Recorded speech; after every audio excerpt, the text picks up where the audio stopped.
হজ্জের একটি আয়াত তেলাওয়াত করেছি ইনশাআল্লাহ। ওমা তাওফীকি ইল্লা বিল্লাহ।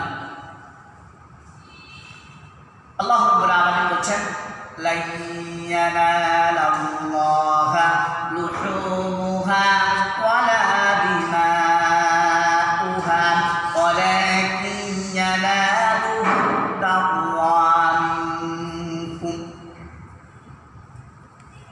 আল্লাহ রাব্বুল আলামিন তোমাদের কুরবানির গোশত, রক্ত কোনোটাই চান না, তার কোনোটাই দরকার নেই। ওয়ালাকিন ইয়ানালুহু তাকওয়া মিনকুম, বরং তোমাদের মধ্যে থেকে কে আল্লাহকে বেশি ভয় করে, কে তাকওয়া নীতি অবলম্বন করে, কে পরহেজগার, কার ভিতরে খোদাভীতি রয়েছে, এটাই যাচাই বাছাই করার আল্লাহ দরকার। এই জন্য কোরবানির ব্যবস্থা করেছেন। ক্বালা নবী সাল্লাল্লাহু আলাইহি ওয়াসাল্লাম কুল্লু উম্মতি ইয়াদখুলুনাল জান্নাহ ইল্লা মান আবা ক্বিলা মান আবা ফামান আতাআনি ফাদাখালাল জান্নাহ ওয়া মান আসানি ফাকাদ আবা আও কামা ক্বালা নবী সাল্লাল্লাহু আলাইহি ওয়াসাল্লাম। রাসূল বলেছেন আমার সব উম্মতকে জান্নাতে যাবে, ইল্লা মান আবা, কিন্তু যারা আবা তারা বাদ দিয়ে। রাসূলকে প্রশ্ন করা হলো আবা কি, কে আবা? তিনি বললেন যে ফামান আতাআনি ফাদাখালাল জান্নাহ, যে আমার আনুগত্য করে, আমার আদর্শে আদর্শিত হয়, আমার সুন্নতকে ভালোবাসে, মহব্বত করে, সুন্নত আদায় করে, ফাদাখালাল জান্নাহ, সে অবশ্যই কি জান্নাতে যাবে। ওয়া মান আসানি ফাকাদ আবা, আর যে আমার আনুগত্য করে না, আমার অবাধ্য, আমার সুন্নতকে ওভারটেক করে, তুচ্ছ তাচ্ছিল্য করে, নেগলেক্ট করে, ভালোবাসে না, মহব্বত করে না, সে হচ্ছে আবা। আল্লাহ রসুলের আনুগত্যের মধ্যেই জান্নাত এবং আল্লাহ রসুলের অবাধ্য হওয়ার কারণেই জাহান্নাম। কুরআন কারীমের সূরা নিসা আল্লাহ রাব্বুল আলামিন বলেছেন তিলকা হুদুদুল্লাহ ওয়া মান ইউতি'ইল্লাহা ওয়া রাসূলাহু ইউদখিলুহু জান্নাতিন তাজরি মিন তাহতিহাল আনহার খালিদিনা ফিহা ওয়া যালিকাল ফাওজুল আযীম। আল্লাহ রাব্বুল আলামিন জায়গা জমি বন্টনের কথা বলে, মিরাসের কথা বলে, তারপরে বলছে যে তিলকা হুদুদুল্লাহ, মানে ওইগুলি হচ্ছে আমার কি সীমারেখা, আমার হুদুদ, আমার রীতিনীতি, আমার বিধান, আমার নিয়মকানুন। মান ইউতি'ইল্লাহ ওয়া রাসূলা, যে আল্লাহ এবং আল্লাহ রসুলের আনুগত্য করবে, আল্লাহ এবং আল্লাহ রাসূলের আনুগত্য করবে, আল্লাহ এবং আল্লাহ রসুলের আদর্শে আদর্শিত হবে, ইউদখিলুহু জান্নাতিন তাজরি মিন তাহতিহাল আনহার, সে জান্নাতে প্রবেশ করবে, এমন জান্নাত যে জান্নাতের নিম্ন দেশ দিয়ে নহর প্রবাহিত হতে থাকবে অনবরত, প্রতিনিয়ত, খালিদিনা ফিহা, আর সেখানে তারা খলিফা চিরকাল চিরস্থায়ীভাবে বসবাস করবে। ওয়া যালিকাল ফাওজুল আযীম, আর ওইটা একটা মহান একটা কি পুরস্কার, কৃতকার্য। এর চাইতে বড় আর কৃতকার্য কিছু হয় নাকি, আছে নাকি, হতে পারে? আমরা যা কিছু করি আমাদের টার্গেট কি জান্নাত না? আমরা যত ছোট করি বড় করি, টার্গেট জান্নাত কি না? তো যে জান্নাত পেয়ে নিল তার কি আর কিছু থাকতে পারে? আসলে তো পেয়ে নিয়েছে, কিন্তু তারপরেও কিছু কথা রয়েছে যে সবাই জান্নাতীরা আল্লাহকে দেখতে চাই। আমরা এই দুনিয়ায় মানুষ, আল্লাহর বান্দারা, মুমিন মুসলিম, আল্লাহকে না দেখে অদৃশ্যকে বিশ্বাস করে দান খয়রাত সদকা ফিতরা থেকে শুরু করে নিজের জীবনটাও পর্যন্ত কি আল্লাহর জন্য দেয় না? জিহাদের ময়দানে শহীদ হয় কিনা? আল্লাহকে দেখেছে কেউ কোনোদিন? আল্লাহকে না দেখি তো এই আল্লাহকে দেখাটা, আর এই আল্লাহকে দেখতে পাই না এই বলে তো মানে নাস্তিকেরা বলে যে আনসিন ইজ নাথিং, যেটা দেখতে পাওয়া যায় না সেটা কিছু না। আল্লাহ দেখতে পাই না সেটা আল্লাহ নেই। তো আল্লাহকে আমরা না দেখে বিশ্বাস করেছি দুনিয়ার মুসলিম উম্মাহ, এই জন্য কাল কিয়ামতের দিন জান্নাতে সব কিছু পাওয়ার পরে তারা আকাঙ্ক্ষিত অবস্থায় বসে থাকবে আল্লাহকে দেখার জন্য, একসময় আল্লাহকে দেখতে পাবে। তো আল্লাহ এবং আল্লাহ রাসূলের আনুগত্য তারপরে আয়াত আল্লাহ বলছেন ওমান ইয়াসিল্লাহা ওয়া রাসূলাহু ইদখিলুহু নারান খালিদান ফিহা ওয়া লাহু আযাবুন মুহিন। ওমান ইয়াসিল্লাহ রাসূলা, যে বা যাহারা আল্লাহ এবং আল্লাহ রাসূলের মানে অবাধ্য হবে, আল্লাহ এবং আল্লাহ রাসূলকে ওভারটেক করে চলবে, আল্লাহ এবং আল্লাহ রাসূলের বিধিবিধান রীতিনীতিকে তুচ্ছ তাচ্ছিল্য করবে, নেগলেক্ট করবে, অবহেলা করবে, ইদখিলুহু নারান, তারা প্রবেশ করবে, নার মানে জাহান্নাম, দুজক, তারা জাহান্নামে কি প্রবেশ করবে, খালিদান ফিহা, সেখানেও তারা কি চিরকাল চিরস্থায়ীভাবে থাকবে, ওয়া লাহু আযাবুন মুহিন, সেখানে তাদের জন্য যন্ত্রণাদায়ক বেদনাদায়ক আযাব রয়েছে জাহান্নামে। তাহলে এই যে বলা হলো যে ফামান আতানি ফাদাখাল জান্নাহ, যে আমার আনুগত্য করবে সে জান্নাতে যাবে, ওমান আসানি ফামান আবা, আর যে আমার অবাধ্য হবে সে হবে আবা, সে জান্নাতে যাবে না। আজকের আলোচ্য বিষয় হচ্ছে কুরবানি কবুলের পূর্ব শর্ত মুত্তাকি হওয়া। কুরবানি কবুলের পূর্ব শর্ত মুত্তাকি হওয়া। প্রতি বছর কুরবানি আসে আর যায়, গোটা মুসলিম উম্মাহ বিশ্বজুড়ে কি লক্ষ লক্ষ কোটি কোটি কি পশু জবেহ হয়। আমাদের টার্গেট যেমন গোস্ত খাওয়া তেমন কি কুরবানি কবুল হওয়া কিনা এটাও মনের মধ্যে থাকে, কিন্তু আমাদের কর্মের কারণে হয়তো অধিকাংশ মানুষের কি কুরবানি কবুল হয় না। কাজটা হয় আল্লাহ হাকিমই কি ভালো জানেন। তো আল্লাহ বলে দিয়েছেন যে কুরবানি কবুল তাদেরই হবে, ইন্নামা ইয়াতাকাব্বালুল্লাহু মিনাল মুত্তাকিন, যারা মুত্তাকি পরহেজগার, যাদের মধ্যে খোদা ভীতি রয়েছে, আল্লাহর ভয় রয়েছে, তাদের কি কুরবানি কবুল হবে। হাবিল মুত্তাকি ছিল বিধায় তার কি কুরবানি কবুল হয়েছিল, সেটা তো সচক্ষে প্রমাণিত হয়ে গেছে তখন, কিন্তু এখন তো আমাদের প্রমাণিত হবে না। এই দুনিয়া আমরা দেখতে পাবো না, সে হুজুর হোক, আলেম ওলামা হোক, পীর মাশায়েখ হোক, মুফতি মহাদ্দেশ মুফাসসির যেই হোক না কেন, কার কুরবানি কবুল হয়ে যাচ্ছে হচ্ছে এটা আমরা কেউ দেখতে পাবো না, তাই না? তো আল্লাহ শুধু বললেন যে ইন্নামা ইয়াতাকাব্বালুল্লাহু মিনাল মুত্তাকিন, যারা মুত্তাকি, যারা পরহেজগার, যাদের মধ্যে আল্লাহর ভয় ভীতি রয়েছে, আল্লাহকে ভয় করে চলে, তাদেরই কি কুরবানি কবুল হবে। তাই কোরবানি কবুলের পূর্ব শর্ত হলো কি মুত্তাকি হওয়া। এখন মুত্তাকিকে যিনি তাকওয়া নীতি অবলম্বন করে চলে, পরহেজগারিতা অবলম্বন করে চলে ভিতর এবং বাইরে, তবে ভিতরটা হলো কি খুব গুরুত্বপূর্ণ, বাইরেরটা অতটা গুরুত্বপূর্ণ নয়। এই জন্য আল্লাহ রাসূল বলেছেন তাকওয়া হাহুনা, তাকওয়া হাহুনা, তাকওয়াটা হলো ভিতরে।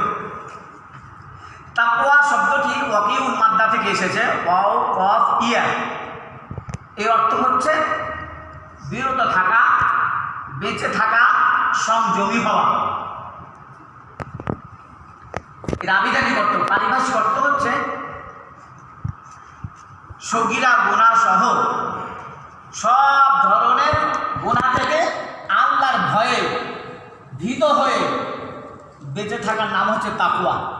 শুধু পোশাকে নয়, আমার চলাফেরা, আমার আচার ব্যবহার, আমার লেনদেন, আমার ব্যবসা বাণিজ্য, আমার কেনাকাটা, আমার কাজকর্ম, আমার চাকরি বাকরি, লেখাপড়া, সব কিছুর মধ্যে কি তাকওয়া নীতি রয়েছে।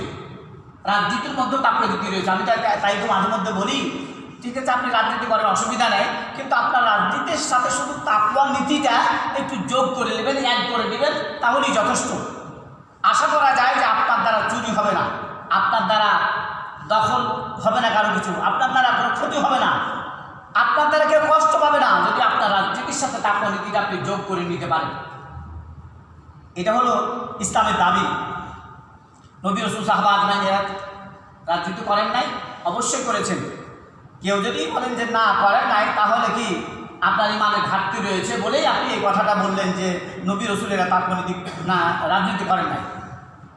আমাদের নবীও কি রাজনীতি করেছেন, সাহাবা আজমাইন এরাও কি রাজনীতি করেছেন, কিন্তু তাদের রাজনীতির সাথে সাথে তাকওয়া নীতি ছিল বিধায় তাদের দ্বারা কোনো ক্ষতি হয় নাই, অন্যায় হয় নাই, মানুষের জুলুম নিপীড়ন অত্যাচার কি হয় নাই। প্রতিটা মানুষ কি তার অধিকার পেয়েছে, প্রত্যেকটা মানুষ তার কি অধিকার পেয়েছে। কিন্তু আজকে কি জনগণ অধিকার পাচ্ছে না বলেই তো আজকে এত অশান্তি, এত কষ্ট, এত দুঃখ, এত যন্ত্রণা। তো যাই হোক, এই যে তাকওয়া নীতি, আব্দুল্লাহ বিন আব্বাসকে জিজ্ঞাসা করা হলো যে তাকওয়া কি? তো তিনি বললেন যে আচ্ছা, তুমি কি কোনো সময় খাঁচা রাস্তা দিয়ে, খুব সরু চিকন রাস্তা দিয়ে হেঁটেছ, যেই রাস্তার দুই দিকে কি কাঁটাযুক্ত কি লতাপাতা রয়েছে? তো সে লোকটা বললো যে হ্যাঁ, চলেছি। তো কেমন করে? ওই যে দুই দিকে একটু রাস্তা সরু আর দুই দিকে কাঁটাযুক্ত কি লতাপাতা গাছ রয়েছে, আমাকে বাঁচানোর জন্য, আমার পোশাক আশাক বাঁচানোর জন্য অত্যন্ত আঁটো সাঁটো হয়ে কি আমি রাস্তাটা পার হয়েছি। তো তিনি বুঝিয়ে দিলেন যে তাকওয়া হচ্ছে এটা, যে তুমি পরিবারের, সমাজে, রাষ্ট্রে চলতে গিয়ে অনেক অনিয়ম দেখতে পাবে, বিশৃঙ্খলা দেখতে পাবে, খুব রংচং দেখতে পাবে, খাবারের ভ্যারাইটি, গাড়ি বাড়ি নারী, অনেক কিছু দেখতে পাবে। ওই পরিবারের, সমাজে, রাষ্ট্রে চলতে গিয়ে তোমাকে আঁটো সাঁটো হয়ে চলতে হবে। কারো অন্যায় দেখে, কারো অনিয়ম দেখে, কারো অত্যাচারও দেখে, কারো খুব খাচ্ছে পড়ছে, খুব স্ট্যাটাস দেখে, ব্যাংক ব্যালেন্স দেখে, কারো রাজপ্রাসাদ অট্টালিকা দেখে তুমি যদি দুর্বল হয়ে যাও, তাহলে তুমি তাকওয়া নীতি অর্জন করতে পারবে না। তোমাকে অত্যন্ত কি আঁটো সাঁটো হয়ে চলতে হবে, ওইগুলি বেছে চলতে হবে, ওইগুলি থেকে বিরত থাকতে হবে, 2 নম্বরই থেকে, অনিয়ম থেকে, হারাম থেকে, এই সমস্ত কাজ থেকে তোমাকে কি জুলুম, অত্যাচার, নিপীড়ন থেকে বিরত থাকতে হবে, সংযমী হতে হবে। যদি হতে পারো তাহলে তোমার মধ্যে তাকওয়া নীতি রয়েছে, তুমি মুত্তাকি। তাহলে যিনি তাকওয়া নীতি অবলম্বন করেন, অর্জন করেন, যার ভিতরে তাকওয়া নীতি রয়েছে, তিনি হচ্ছে মুত্তাকি। আর এই মুত্তাকিদের কি কোরবানি কবুল হয়ে থাকে। তাই কোরবানি কবুলের পূর্ব শর্ত হচ্ছে কি মুত্তাকি হওয়া। আল্লাহ রাব্বুল আলামিন পঠিত আয়াতের মধ্যেও বললেন যে আল্লাহ রাব্বুল আলামিন তোমাদের রক্তও চান না, তোমাদের মাংস চান না, তোমাদের মধ্যে কে আল্লাহর সন্তুষ্টি অর্জনের জন্য আল্লাহর ভয়ে ভীত হয়ে কি কোরবানি করছে, এটাই আমরা দেখার বিষয়। তাই কোরবানির উদ্দেশ্য হলো তাকওয়া নীতি অর্জন, আর তাকওয়া নীতির উদ্দেশ্য হলো আল্লাহ সন্তুষ্টি অর্জন। বুঝতে পেরেছেন? কোরবানির উদ্দেশ্য হলো তাকওয়া নীতি অর্জন, আর তাকওয়া নীতির উদ্দেশ্য হলো আল্লাহ সন্তুষ্টি অর্জন। আমরা যতই আমল করি না কেন, আকাশচুম্বী আমল করি না কেন, আমার আপনার আমলে যদি আল্লাহ খুশি না হন, তাহলে আমার কি কোনো লাভ হবে? আমি কিছু পাবো? আমার সব বৃথা, সবই বিফলে যাবে। কিন্তু কোনো মানুষ কম আমল করেছে, ছোট আমল করেছে, ক্ষুদ্র আমল করেছে, সে আমলটা আল্লাহ দরবারে কি পছন্দনীয় হয়ে গেছে, আল্লাহ কবুল করেছেন, তাহলে সেই তো সাকসেসফুল অর্জন করেছে, সেই কৃতকার্য হয়েছে। তো এই জন্য কোরবানির উদ্দেশ্য হলো তাকওয়া নীতি অর্জন, আর তাকওয়া নীতির উদ্দেশ্য হলো আল্লাহ সন্তুষ্টি অর্জন। আমি আপনি যে আমল করি না কেন, সবসময় টার্গেট থাকবে আল্লাহ সন্তুষ্টি অর্জন। আল্লাহ আমার আমলে যদি খুশি হয়ে যান, তাহলে তো কি আমি ধন্য, আর যদি আল্লাহ খুশি না হন, তাহলে আমি ধন্য নয়। একজন ইহুদি একজন আল্লাহর ওলিকে বলছে যে হুজুর বলেন তো, আমার এই ছাগলের দাড়িটা উত্তম নাকি আপনার এই মুখে দাড়ি রয়েছে এটা উত্তম? আল্লাহর ওলিকে একজন ইহুদি বলছেন আপনার ওই দাড়িগুলি উত্তম নাকি আমার ছাগলের দাড়িগুলি উত্তম? তো তিনি আমাকে আপনাকে যদি এই ধরনের কেউ কথা বলে, আমরা কি স্থির থাকবো? যত বড় হুজুর হই, রেগে যাবো না? যে এত বড় কথা বলছো, রেগে ফায়ার হয়ে যাবো, কত বিচার দেবো, কত কিছু বলবো। কিন্তু আসলে যারা প্রকৃত আল্লাহওয়ালা, আল্লাহ প্রেমিক, তারা কোনো সময় কি কোনো উত্তর দিলে, কেউ তাকে কি কষ্ট দিলে, কথা নেগেটিভ বললে কি পোলাইটলি উত্তর দিয়ে থাকেন, মার্জিতভাবে উত্তর দিয়ে থাকেন। ওই হাবিলের মতন, হাবিল তো বলতে পারতেন আসো, হাবিল যখন বলল, কাবিল যখন বলল হাবিলকে যে লাখ তুলান না, আমিও অবশ্যই তোমাকে হত্যা করব, তার গায়ে কি শক্তি ছিল না? তার গায়ে রক্ত মাংস ছিল না? অবশ্যই ছিল। সেও তো বলতে পারতো আসো, আমরা বলি না, ডাকি যে কতবার আসো, লেগে যাও, এরকম বলি কি না? থাকলো সময় দেওয়া থাকলো, দিন দেওয়া থাকলো, এরকম বলি কি না? রাগের মাথায় কত কিছু বলি। হাবিলও বলতে পারতেন, কিন্তু না বলে মার্জিত ভাষায় পোলাইটলি বললেন যে ইন্নামা ইয়াতাকাব্বালুল্লাহু মিনাল মুত্তাকিন, যারা মুত্তাকি, যারা পরহেজগার, আল্লাহ তাদেরই কি ইবাদত আমল কবুল করে থাকেন, কোরবানি কবুল করে থাকেন। তেমনই ওই আল্লাহর ওলি, তিনি তো রেগে কিছু করতে পারতেন, উত্তর দিতে পারতেন। আমরা তো সবাই রেগে, আমিও হয়তো রেগে যাবো যে আমাকে এত বড় কথা বললে, এই দাড়ির সাথে ওই ছাগলের দাড়ি, আমার দাড়ির সাথে ছাগলের দাড়ি তুলনা করলে এরকম রাখবো কিনা? তো তিনি আল্লাহর ওলি মাতৃত ভাষায় বলছেন, আমি যদি পুলসেরাত পাড়ি দিতে পারি, আমি যদি পুলসেরাত পাড়ি দিতে পারি তাহলে আমার দাড়ি উত্তম, নচেত তোমার ছাগলের দাড়ি উত্তম। কেননা ছাগলকে পুলসেরাত পাড়ি দিতে হবে না। বুঝতে পেরেছেন কথার লোড কত? তিনি রাগের মাথায় কোনো উত্তর না দিয়ে তিনি বলছেন, আমি যদি পুলসেরাত বিদ্যুৎ গতিতে পার হয়ে যেতে পারি তাহলে আমি উত্তম, আমার দাড়িগুলি উত্তম। আর যদি পার হতে না পারি তাহলে তোমার ছাগলের দাড়ি উত্তম। কেননা তোমার ছাগলকে পুলসেরাত পাড়ি দিতে হবে না, প্রত্যেকটা কি মানুষকে পুলসেরাত পাড়ি দিতে হবে। যারাই পাড়ি দিতে ওপারে চলে যাবে তারাই তো জান্নাতে যাবে, আর যারা পার হতে পারবে না, পুলসেরাতের উপর দিয়ে পার হতে পারবে না, তারাই কি জাহান্নামে যাবে। আর একজন ওরকম বলছে যে হুজুর বলেন তো আমার কুত্তাটা উত্তম না আপনি উত্তম? তিনিও আল্লাহর ওলি, তিনিও উত্তর ওইভাবেই দিলেন যে আমি যদি জান্নাতে যেতে পারি তাহলে আমি উত্তম, নচেত তোমার কুত্তাটা উত্তম। কেননা কুত্তার জন্য কোনো ইবাদত বন্দেগী নেই, আর কুত্তার জন্য জান্নাত জাহান্নামের ফয়সালাও নেই। জিন আর ইনসানের জন্য ইবাদত বন্দেগী, আর জিন আর ইনসানের জন্যই কি জাহান্নাম এবং জান্নাতের কি ফয়সালা রয়েছে, ঠিক কি না? এই জন্য আল্লাহ রাব্বুল আলামিন যারা নাকি মুত্তাকি, যারা পরহেজগার, যারা আল্লাহর ভয়ে ভীত হয়ে ইবাদত বন্দেগী করে, আমল করে, কুরবানি করে, দান খায়রাত করে, সদকা ফিতরা করে, যা কিছু করে আল্লাহর সন্তুষ্টি অর্জনের জন্য আল্লাহর ভয়ে ভীত হয়ে করে, আল্লাহ রাব্বুল আলামিন তাদেরটাই কবুল করে থাকেন, তাদেরটাই কবুল করে থাকেন।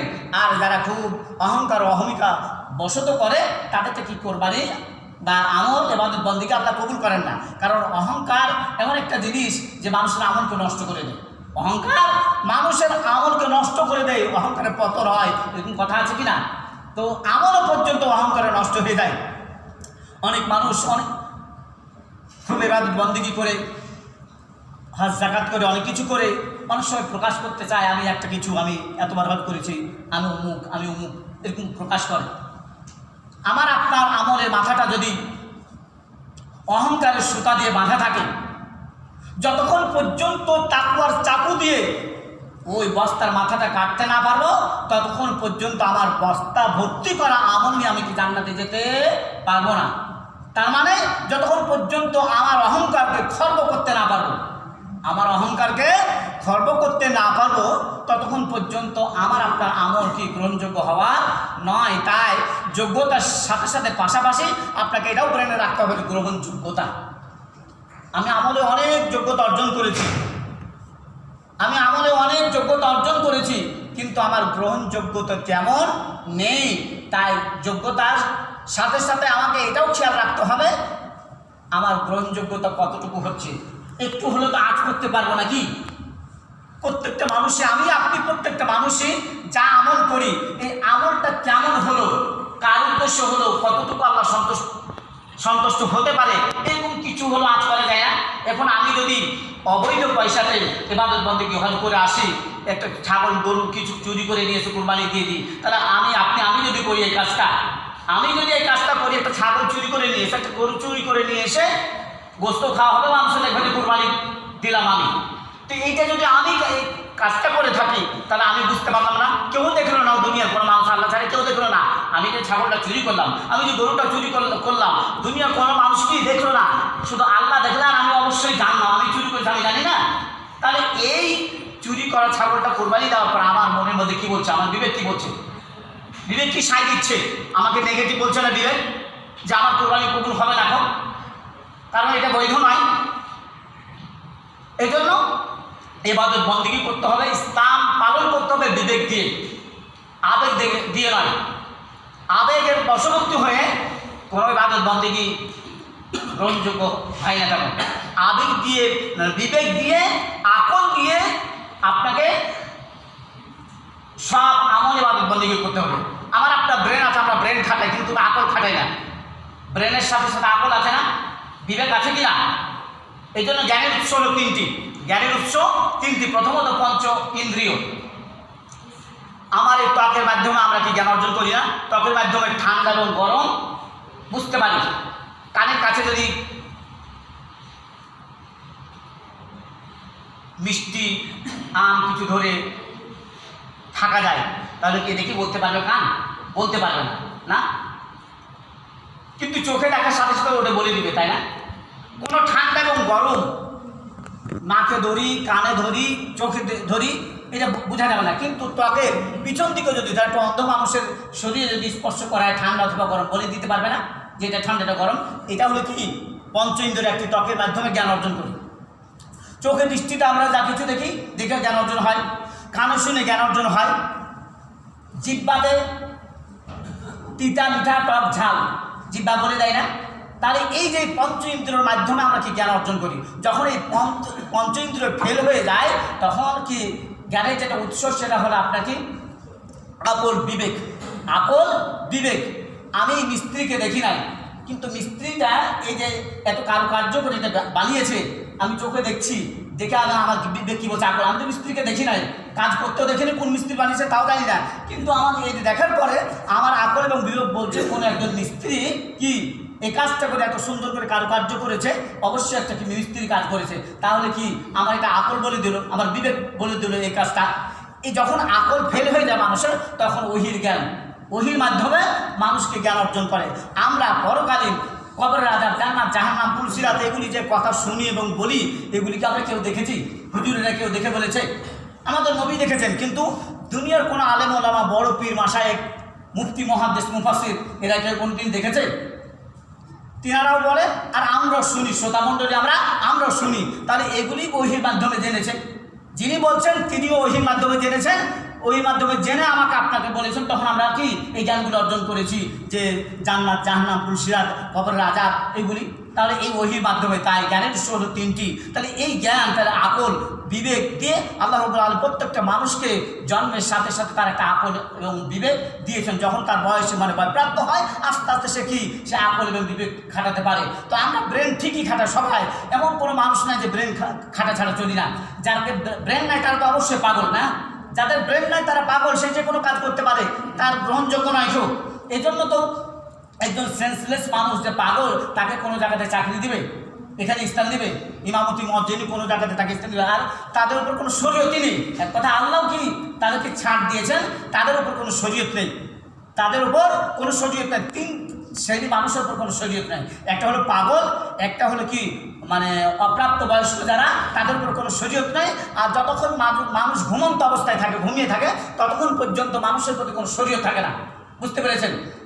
আমি যতক্ষণ ঘুমাবো ততক্ষণ পর্যন্ত আমার আপনার উপর কোনো শরীয়ত নেই, জাগ্রত অবস্থায় শরীয়ত। আর যতক্ষণ পর্যন্ত ভয়প্রাপ্ত না হবে, আজকে যে জুমার যে শর্তাবলী রয়েছে তার মধ্যে তাকে ভয়প্রাপ্ত হতে হবে, তাকে ভয়প্রাপ্ত হতে হবে, জ্ঞানবান হতে হবে। পাগল ছাগলের জন্য কি নামাজ নয়, ইবাদত বন্দেগী নয়, তাকে কি জ্ঞানবান হতে হবে। আপনি হজ করেন, নামাজ পড়েন, যাকাতে যা কিছু করেন, জ্ঞানবান হতে হবে, ভয়প্রাপ্ত হতে হবে।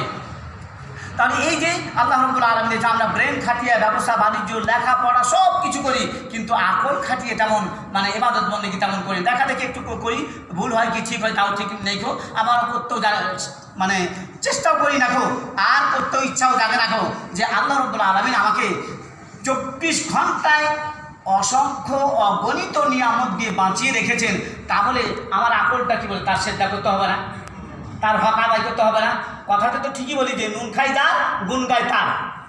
কখন কোনো হাফ কেজি 1 কেজি কম পেয়েছো, চাউল পেয়েছো, তার জন্য নেতার গুণ গাইতে পারছ, কিন্তু মহান রব্বুল আলামিনের 24 ঘন্টায় কি নিয়ামত উপভোগ করছো, তাহলে গুণটা কার গাইতে হবে? আল্লাহর গাইতে হবে না? এটা কে বলছে? আকল না? তাহলে আকল দিয়েছে আল্লাহ সময় মতো। আল্লাহ যখন যে কাজ করতে বলেছেন, নামাজ ফরজ করেছেন বলে কি সব সময় কি নামাজ ফরজ? সময় আছে কি না? সময় আছে, বয়সের সময় আছে এবং আপনার ওয়াক্তের একটা সময় আছে। এখন যদি আপনি কেউ আসর পড়ি, আসরের নামাজ হবে? হবে না। তাহলে কি ওয়াক্তের একটা সময় রয়েছে এবং 6 বছর, 5 বছর, 6 বছর, 7 বছরের যদি কেউ নামাজ পড়ে তার প্রতি ফরজ হয়েছে? হয় নাই। তাহলে বয়সেরও দরকার রয়েছে এবং ওয়াক্তেরও দরকার রয়েছে। তো এইগুলি কি আকল খাটিয়ে আপনি যা কিছু আমল করবেন, আকল খাটিয়ে করতে হবে। তা আল্লাহ রাব্বুল আলামিন আমাকে আপনাকে জ্ঞানের সাথে সাথে কি আকল দিয়ে পাঠিয়েছেন, তাই বিবেক খাটিয়ে আমাকে আপনাকে আমল করতে হবে। আল্লাহ রাব্বুল আলামিন বললেন যে যারা মুত্তাকি হবে তাদের কোরবানি কবুল হয়ে থাকে। আল্লাহ রাব্বুল আলামিন যে মুত্তাকি, তাকওয়ার ফজিলত অনেক রয়েছে। তার মধ্যে কোরআনুল কারীমের সূরাতুত তালাক, যাদের বাড়িতে কোরআনুল কারীম আছে, তাফসীর মারিফুল কোরআন অথবা অন্য কোনো তাফসীর দেখবেন যে শুধু আয়াতটার অর্থই দেখবেন যে সেখানে 5টা ফজিলত রয়েছে, তাকওয়া 5টা ফজিলত রয়েছে। আল্লাহ রাব্বুল আলামিন বলেছেন ওমান ইয়াত্তাকিল্লাহা ইয়াজআল লাহু মাখরাজা, যে বা যাহারা তাকওয়া নীতি অবলম্বন করবে, আল্লাহকে ভয় করে চলবে, আল্লাহ রাব্বুল আলামিন তার মানে যে কোনো বিপদ আপদে তার কি মুক্তির পথ খুলে দিবেন, মুক্তির পথ করে দিবেন যে কোনো বিপদ আপদে। এই জন্য আল্লাহ বলছেন যে ওয়াস্তাঈনু বিস-সাবরি ওয়াস-সালাহ, আল্লাহর কাছে সাহায্য প্রার্থনা করো সবুর আর নামাজের মাধ্যমে, সবুর এবং নামাজের মাধ্যমে আল্লাহর কাছে সাহায্য প্রার্থনা করো, আল্লাহ তোমাকে ডাকে সাড়া দিবেন। উনি আস্তাজিব লাকুম, যেহেতু আল্লাহ বলছে আমাকে ডাকো আমি তোমাদের ডাকে সাড়া দেবো, তো যে কোনো সময় খালি এমনি হাত তুলে কি রাখলেই হবে? আল্লাহ বলছেন যে ওয়াস্তাঈনু, আমার কাছে সাহায্য চাও, বিস-সাবরি, সবুর এখতিয়ারের মাধ্যমে, আর ওয়াস-সালাহ, নামাজের মাধ্যমে। নবী রাসূল সাহাবা আজমাইন, আল্লাহর ওলিগণ এবং আল্লাহর বান্দারা যারাই যখন যে কোনো বিপদে পড়েছে নামাজে দাঁড়িয়ে গেছে কি আল্লাহ সাহায্য করেছে। 1988 সনে যখন ইরান যুদ্ধ চলে, পেপারে আমি নিজে পড়েছি, পেপারের পড়া, তো ইরানের এক অন্ধ হাফেজ রাস্তা ভুল করে ইরাকের বর্ডারে চলে গেছে। ওরা ধরে নিয়ে ওই অন্ধ হাফেজকে নেগলেক্ট করে অনেক কথা বলছে, তোদের মানে কোরআনে নাকি খুব জোর হয়ে গেছে, তোদের সুর নাকি খুব জোর হয়ে গেছে। আজকে এখানে 18টা ট্যাঙ্ক রয়েছে, যুদ্ধ যান রয়েছে, এদিকেও যদি কি আগুন ধরাতে না পারিস তাহলে তোর জীবন শেষ, এভাবে তাকে বললো। সে অন্ধ হাফেজ, কোরআনের হাফেজ। আল্লাহ সাহায্য করেন কেমন করে? সে পানি চাইলো, কিছু পানি নিয়ে অজু বানালো, অজু বানিয়ে 2 রাকাত নামাজে দাঁড়িয়ে গেল, 2 রাকাত নামাজে দাঁড়িয়ে গেল। সেজদায় গিয়ে আল্লাহকে বলছে, কাঁদতে কাঁদতে বলছে, আল্লাহ আমার জীবনের পরোয়া করি না, কারণ তুমি বলেছো কুল্লু নাফসিন যায়কাতুল মাউত, প্রত্যেকটা নাফসকে মৃত্যুর স্বাদ গ্রহণ করতে হবে, টুডে অর টুমারো, আজ হোক কাল হোক, যে কোনো মুহূর্তে যে কোনো অবস্থায়, তো এই জন্য মরতেই হবে, আজ হোক কাল হোক মরতে হবে, কোনো বুদ্ধি নেই তো। তা আল্লাহ এর জন্য তোমার কাছে আমি কাঁদছি না, এর জন্য আমার মন খারাপ না, কষ্ট নাই, তারা আমার কল্যাণ নিয়ে নেয়, কোনো আসে যায় না, কিন্তু আজও আছে সেই কোরআন, যে কোরআন তোমার নবীর প্রতি নাজিল করেছো, সেই কোরআন আজও আছে অক্ষত অবস্থায়, যার কোনো পরিবর্তন সংযোজন বিয়োজন কোনোটাই হয়নি। কে বলেছেন there is no other books exist holy Quran in the world? পৃথিবীতে কোরআন ছাড়া একটিও বই কিতাব নেই। Where it's language has not change, have 50 centuries have elapsed, প্রায় 1500 বছর হয়ে গেল, কিন্তু আজও পর্যন্ত কোরআনে কি পরিবর্তন সংযোজন বিয়োজন কোনোটাই হয় নাই। হরকত নক্তা জের জবর পেশ কোনোটা পরিবর্তন হয়েছে কেউ বলতে পারবে? তাহলে আজও আছে সেই কোরআন। তো ওই অন্ধ হাফেজ আল্লাহকে বলছে, আল্লাহ সেই কোরআন আজও আছে, শুধু তোমার এই কোরআনের ক্ষমতাটা আমি দেখতে চাই, এটাই আমার কি তোমার কাছে আমার মনের আশা আকাঙ্ক্ষা, তামান্না, অন্য কিছু নেই। তাই নামাজ শেষ করে নিয়ে এক মুষ্টি ধুলি নিয়ে তাতে সূরা ইয়াসিন আরও কিছু পড়ে ওই 18টা ট্যাঙ্কের দিকে কি নিক্ষেপ করলো। আল্লাহ রসুল যেমন যখন মক্কা থেকে মদিনায় হিজরত করে যে আপনাদের সবার ঘটনা জানা রয়েছে, যেমন আল্লাহ রসুল কি সামনের দিকে শুধু কি ধুলিগুলি নিক্ষেপ করলেন, কিন্তু দেখা গেল গোটা কাফের গোষ্ঠী যারা ওই আল্লাহর ঘরটা ঘেরাও করেছিল, প্রত্যেকের ঘরে কি তার চোখে কি ওই ধুলি কণাগুলো পৌঁছে গেছে।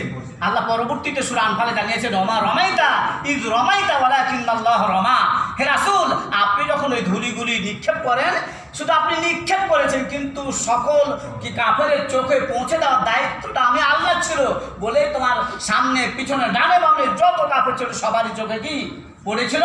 তারা চোখ কসলাতে শুরু করলো, কিং কর্তব্য বিমূঢ় হয়ে প্রমাদ গুনতে লাগলো, আর তুমি তাদের সামনে দিয়ে চলে গেলে তারা বুঝতে পারলো না, তারা টের পেল না। তাই অন্ধ হাফেজ আল্লাহকে বললাম, আল্লাহ আজও আছে সেই কোরআন, এইটা শুধু দেখতেই চাই যে তোমার কোরআনের ক্ষমতা, তোমার কোরআনের মহিমা আজও আছে কিনা, এটাই শুধু আমার দেখার বিষয়, জানার বিষয়। এই জন্য আল্লাহ তোমার কাছে দোয়া করছি। দোয়া শেষে তিনি যখন ওই এক মুষ্টি ধুলি নিয়ে সূরা ইয়াসিন সহ আর কিছু পাঠ করে 18টা ট্যাঙ্কের দিকে নিক্ষেপ করলেন, সাথে সাথে সেগুলিকে আগুন ধরে গেল, জ্বলতে শুরু করলো। সুবহানাল্লাহ সুবহানাল্লাহ সুবহানাল্লাহি ওয়া বিহামদিহি সুবহানাল্লাহিল আযীম। তাহলে আজও আছে সেই কোরআন না? কিন্তু আমাদের বিশ্বাস নেই। এই কোরআনের কি ঝাড়ফুঁক অবশ্যই আমাদের বিশ্বাস রয়েছে, এই কোরআনের ঝাড়ফুঁক অবশ্যই বিশ্বাস রয়েছে। পানি পড়াতে, সুতা পড়াতে, দোয়া পড়াতে, কত মানুষকে যে পানি পড়ে দিলাম, সুতা পড়ে দিলাম, এমন কোনো সপ্তাহ বাকি নেই যে, মানে অ্যাভারেজের কথা বলছি, এমন কোনো সপ্তাহ বাকি নেই যে সুতা ফুদা পানি পড়াইলেন নেই হোক। তো এইগুলো মানুষের, এগুলো তো মানুষকে বলতে হয় না, বিশ্বাস আনতে হয়, আনাইতে হয় না, এই জন্য তো ওয়াজ করতে হয় না। কিন্তু এমনি কনফিডেন্স চলে আসে, বিশ্বাস চলে আসে, দেখে দেখে উপকারও পাই। যেহেতু আল্লাহ বলছে অনুনাসির মিনাল কুরআনি মা হুয়া শিফা, আমি কোরআন নাজিল করেছি আরোগ্য লাভের জন্য, শিফার জন্য। তো শুধু শারীরিক শিফা নিবে আর আত্মিক নিবে রাখো, তোমার পারিবারিক, সামাজিক, রাষ্ট্রীয়, অর্থনীতি, রাজনীতি যা কিছু রয়েছে সব নীতিতে কি এই কোরআন শেফা আনতে পারে, আরোগ্য দিতে পারে। কোরআনের ক্ষমতা আছে, আজও আছে সেই কোরআন। তো আল্লাহ রাব্বুল আলামিন বলছেন, বান্দা এই কোরআনটা বলছে ওয়া ইয়াত্তাকিল্লাহ ইয়াজআল লাহু মাখরাজা, যারা যে কোনো বিপদে পড়বে তাকওয়া নীতি অবলম্বন করে আল্লাহর কাছে চাইবে, নামাজে দাঁড়িয়ে যাবে, তাদেরকে অবশ্যই আল্লাহ রাব্বুল আলামিন তার কি মুক্তির পথ বের করে দেবেন। আল্লাহ রাব্বুল আলামিন, আমি গুনাহগারও পেয়েছি, নামাজ পড়ে রোজা রেখে, রোজা মান্নত করে অনেক পেয়েছি, উপকার পেয়েছি। তাহলে দিবে আপনাকে কি ডাকার মতো ডাকতে জানি না? কথা আছে না, খোদা তোমায় ডাকতে জানি না, ডাকার মতো ডাকলে খোদা কেন শুনবেন না? ডাকতেই জানি না আমরা, তাহলে শুনবে কেমন করে? ডাকার মতো ডাকতে হবে, অবহেলা করে নাই, কনফিডেন্স নিয়ে, বিশ্বাস নিয়ে, ঐকান্তিক ইচ্ছা নিয়ে একত্র চিত্তে আল্লাহকে ডাকতে হবে। অবশ্যই আল্লাহ রাব্বুল আলামিন তার ডাকে সাড়া দিবেন। তাই আল্লাহ বলছেন, যখনই বান্দা তুমি বিপদে পড়বে আমার কাছে চাও আর আমি তোমাকে দিব, আমার ডাকে, আমাকে ডাকো, আমি তোমার ডাকে সাড়া দিব। আল্লাহ রাব্বুল আলামিন বলছে, ফালিয়াবুদু রাব্বা হাযাল বাইত আল্লাযী আত'আমাহুম মিন জু' ওয়া আমানাহুম মিন খাউফ। মানুষ যখন ক্ষুধা পায় তখন খেতে চায় না? ছোট বাচ্চা হোক, বড় মানুষ হোক, ক্ষুধা যখনই লাগে তার খাবারের দরকার হয় কি না?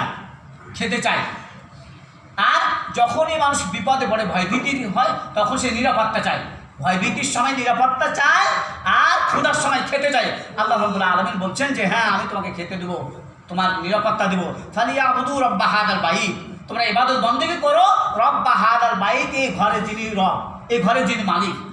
আরে মসজিদের মালিক কে? আল্লাহ না? কাবা ঘরের মালিক কে? আল্লাহ না? তাহলে ওই কাবা ঘরকে দিয়ে বোঝাচ্ছেন যে ফালিয়াবুদু, আপনাদের আশা করি সবার জানা আছে, সূরা কুরাইশের মধ্যে আছে না, ফালিয়াবুদু রাব্বা হাযাল বাইত, এই ঘরের যিনি মালিক, এই ঘরের যিনি রব, তার ইবাদত বন্দেগী করো, তার দাসত্ব করো, তার গোলামি করো। আল্লাযী, যিনি আত'আমাহুম মিন জু', তোমাকে ক্ষুধার সময় খেতে দিবে, ওয়া আমানাহুম মিন খাউফ, ভয় ভীতির সময় তোমাকে নিরাপত্তার ব্যবস্থা করে দিবে। কে দিবে নিরাপত্তা দেওয়ার মালিক কে? মানুষ যেটা পারে না সেটা পারে কে? আল্লাহ। মানুষ যেটা জানে না সেটা জানে আল্লাহ। মানুষ যেটা দেখে না সেটা জানে, সেটা দেখে আল্লাহ। মানুষ যেটা শুনে না সেটা শুনে আল্লাহ।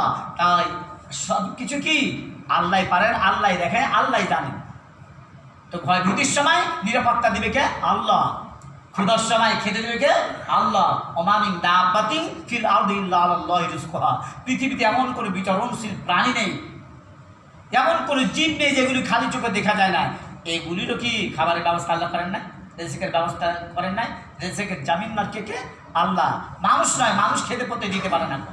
মানুষ শুধু মিডিয়া হতে পারে, মানুষ মাধ্যম হতে পারে, মিডিয়া হতে পারে। আমরা একজন ভিক্ষুকে কি ধান চাল দিই, খেতে দিই, তো এটা আমি রিজিক হিসাবে দিই না, এটা আল্লাহ কি ব্যবস্থা করে রেখেছেন তার জন্য, শুধু আমি মাধ্যম, মিডিয়া। তো আল্লাহ রাব্বুল আলামিন আমাদের এই ভরসাটুকু অনেক মানুষেরই নেই। একটা কুত্তা, সে তো আশাফুল মাখলুকাত নয়, সে যদি খেতে পায়, শুকুর কুকুর যদি খেতে পায়, আমি আশাফুল মাখলুকাত কেন খেতে পাবো না? অবশ্যই খেতে পাবো, কিন্তু আমার আপনার চাহিদা, আমি আপনি কতটুকু খাবো, কিন্তু খাবারের জন্য তো নয়, শুধু গাড়ি বাড়ি করার জন্য, কিছু রেখে যাওয়ার জন্য আমাদের এত ইনকাম, এত কি দৌড়াদৌড়ি, এত হ্যালো হ্যালো, ওই খাবার জন্য নয়, পেটের ক্ষুধার জন্য নয়। পেটের মানুষ কত খাবে, কিন্তু এর জন্য নয়। মানুষ শুধু দুনিয়াতে কিছু রেখে যাওয়ার জন্য, মানুষকে দেখাবে যে অমুক চৌধুরী, অমুক মরুর, অমুক ছিল, ওর এত টাকা ছিল, এত গাড়ি ছিল, এত বাড়ি ছিল, এত ব্যাংক ব্যালেন্স ছিল, এইটা দেখার জন্য মানুষ এত ইনকাম করে, এত পিছনে, মানে অর্থের পিছনে এত ছুটে, শুধু এই কারণে। তো আল্লাহ রাব্বুল আলামিন বললেন, ওয়া ইয়াত্তাকিল্লাহা ইয়াজআল লাহু মাখরাজা ওয়া ইয়ারযুকুহু মিন হাইসু লা ইয়াহতাসিব। আল্লাহ রাব্বুল আলামিন বলছেন, তোমরা আল্লাহ তাকওয়া নীতি অবলম্বন করো, পরহেজগারিতা অবলম্বন করো, তোমাকে বেগয়রে হিসাব আল্লাহ রিজিক দিবেন। তোমার চিন্তার বাহিরে তোমাকে রিজিক দিবেন, চিন্তার বাহিরে তোমাকে রিজিক দিবেন।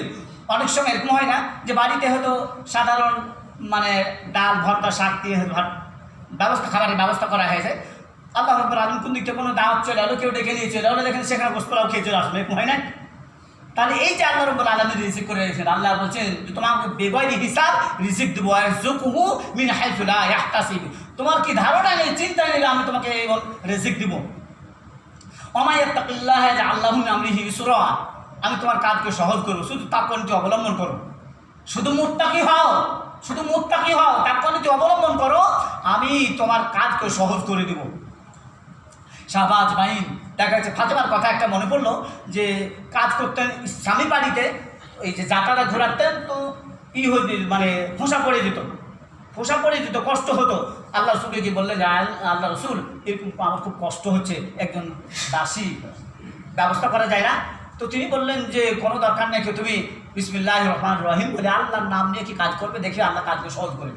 তারপর থেকে কি আর তার বাবাকে এসে বলে নাই যে বাবা আমার এই কষ্ট হচ্ছে, আমার এই কষ্ট হচ্ছে। তো বিসমিল্লাহর মধ্যে যে কি আছে, এর যে কি ফজিলতের আবার আলাদা ফজিলত বিসমিল্লাহর মধ্যে, কারণ বিসমিল্লাহর মধ্যে যা আছে সূরা ফাতিহার মধ্যে তা আছে, সূরা ফাতিহার মধ্যে যা আছে ওটা কোরআনুল কারীমের মধ্যে তাই আছে। এই বিশ্বাসটা থাকতে হবে। তো আল্লাহ বললেন আমি তোমার কাজকে সহজ করে দেবো, শুধু আল্লাহ কি দরকার, তাকওয়া নীতি দরকার, আল্লাহকে ভয়ভীতি করে চলা। আল্লাহ প্রত্যেকটা সময় প্রত্যেকটা মুহূর্তে আমি যেই চেয়ারে থাকি না কেন, যে অবস্থায় থাকি না কেন, যে আসনে থাকি না কেন, আল্লাহর ভয় নিয়ে চলতে হবে। কৃষিকাজে গিয়ে লাঙলের মাথাটা খারাপ হয়ে যেন অন্যর কি জমিতে না চলে যায়, কেউ না দেখতে পেলে আল্লাহ দেখছে, এই কথাটা ব্রেনে রাখতে হবে। এরপর আল্লাহ রাব্বুল আলামিন বলছেন ওয়া মান ইয়াত্তাকিল্লাহা ইউকাফির আনহু সাইয়্যাতিহি ওয়া ইউযিল লাহু আজরা।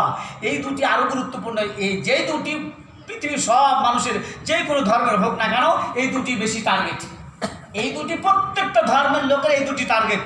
এই শেষ দুই কথা, তিনটা তো পাঁচটার মধ্যে তিনটা গেল, এই দুটি আল্লাহ বলছেন ওয়া মান ইয়াত্তাকিল্লাহা ইউকাফির আনহু সাইয়্যাতিহি। যে তাকওয়া নীতি অবলম্বন করবে, আল্লাহকে ভয় হাজির নাজির জেনে চলবে, আল্লাহ তার সমস্ত গুনাহ মাফ করে দিবেন। সুবহানাল্লাহ। পুরো আল্লাহর ওলি গুনাহ মাফ করতে পারে বলুন? যদি কেউ যদি বলে তার সে ওর চাইতে ভণ্ডা নেই আর কিছু নেই। কেউ যদি বলে যে তোমার গুনাহ মাফ করে দেবো, ওর চাইতে বড় ভণ্ডা আর পৃথিবীতে নেই। কোনো এক পীরের কথা বলা হয়েছে আজকে, মানে ফেসবুকে দেখলাম আজকে, যে বলছে যে অমুক সাহেব হাসরের মাঠে জাহাজ নিয়ে দাঁড়িয়ে থাকবেন, জাহাজ নিয়ে দাঁড়িয়ে থাকবেন, তার মানে মুরিদদেরকে পার করার জন্য পুলিশের পারে না, বড় বড় জাহাজ নিয়ে দাঁড়িয়ে থাকবে। কি একটা ভণ্ডামি কথা, এর থেকে ভণ্ডামি কথা আছে? যে পীর সাহেব বড় বড় জাহাজ নিয়ে বসে থাকবে, ওর মুরিদদেরকে নিয়ে পুলিশের পার করাবে তার জন্য, কি ভণ্ডামি কথা না? তাদের কি মানে আল্লাহর প্রতি ভরসা নেই, ইয়াকিন নেই, বিশ্বাস নেই, কেউ ওরাই ফেলে ইয়াকিনের কথা বলে। এই জন্য বলি যার আকীদা ঠিক তার ঈমান ঠিক, যার ইনকাম ঠিক তার ইবাদত ঠিক। তো আল্লাহ হচ্ছে যে তুমি তাকওয়া নীতি অবলম্বন করো, আমি তোমার তোর সব গুনাহ মাফ করে দেবো। আর এই গুনাহ মাফ মানে করে দিতে এমন কোনো পৃথিবীতে মানুষ আছে সে চায় না, যে কোনো ধর্মের হোক। তারা কেউ আমরা জান্নাত বলি, ওরা কি স্বর্গ বলে, তাই না? কেউ স্বর্গ বলে, আমরা জাহান্নাম বলি, ওরা নরক বলে। তো অন্যান্য ধর্ম অন্তত যারা ধর্মেও বিশ্বাসী, তাদের নিজ ধর্মে হল বিশ্বাসী, ধরো তারা কি জান্নাত জাহান্নামে তাদের কি বিশ্বাস রয়েছে, ঈশ্বরে আল্লাহ গডে যেমন তারা বিশ্বাস করে, তেমনই ওটা তো বিশ্বাস করে। এবং তারাও জানে যে নেকি বদি গুনাহ সব তারাও বুঝে। তো তারা পৃথিবীর সব মানুষের গুনাহ মাফ করতে চায়। তো আল্লাহ বলছেন যে তোমরা আল্লাহ তাকওয়া নীতি অবলম্বন করো, আমি তোমাদেরকে গুনাহ মাফ করে দেবো। আর শেষেরটা হলো ইউযিল লাহু আজরা, আমি তোমাদেরকে একটা মহান পুরস্কার দেবো, বড় ধরনের একটা পুরস্কার দেবো। তাকওয়া নীতি অবলম্বন করো, বড় একটা পুরস্কার দেবো। সেই পুরস্কারটা কি? জান্নাত। তো এমন করে কেউ আছে যে জান্নাত চাই না? আমরা ভুল হতে পারে, কিন্তু জান্নাতের লোভেই তো নামাজ পড়তে এসেছি নাকি? এই যে মসজিদে এসেছি অন্য কোনো লোভে না, শুধু জান্নাতের লোভে। আমার গুনাহ মাফ হবে আর জান্নাত পাবো, জান্নাতের লোভে এসেছি। এখানে কিচ্ছু পাওয়া যাবে না, অন্য কোনো কারো প্রেসার ট্রিট করাতে আমরা কেউ আসি নাই। আমরা প্রত্যেকেই কি নিজের তাগিদে নিজের দায়িত্বে ওই জান্নাত পাওয়ার আশায় আমরা এসেছি। তো আল্লাহ রাব্বুল আলামিন বললেন তাকওয়ার ফজিলত যে প্রথমে কি আল্লাহ বললেন যে তোমার আমি মানে বিপদ থেকে মুক্তির ব্যবস্থা করে দেবো, আমি তোমাকে বেগলি হিসাবে রিজিক দেবো, আমি তোমার কি কাজকে সহজ করে দেবো, আমি তোমার গুনাহ মাফ করে দেবো, আর আমি তোমাকে তোমার শেষ ঠিকানাটা জান্নাত করে দেবো। আল্লাহ রাব্বুল আলামিন আমাদের সকলকে তৌফিক ইনায়াত করুন, সকলে বলি আল্লাহুম্মা আমিন। আজকের আলোচ্য বিষয় ছিল কুরবানি কবুলের পূর্ব শর্ত মুত্তাকি হওয়া। আল্লাহ রাব্বুল আলামিন গোটা মুসলিম উম্মাহকে মুত্তাকি হয়ে কুরবানি করা তৌফিক ইনায়াত করুন, সকলে বলি আল্লাহুম্মা আমিন। আসসালামু আলাইকুম।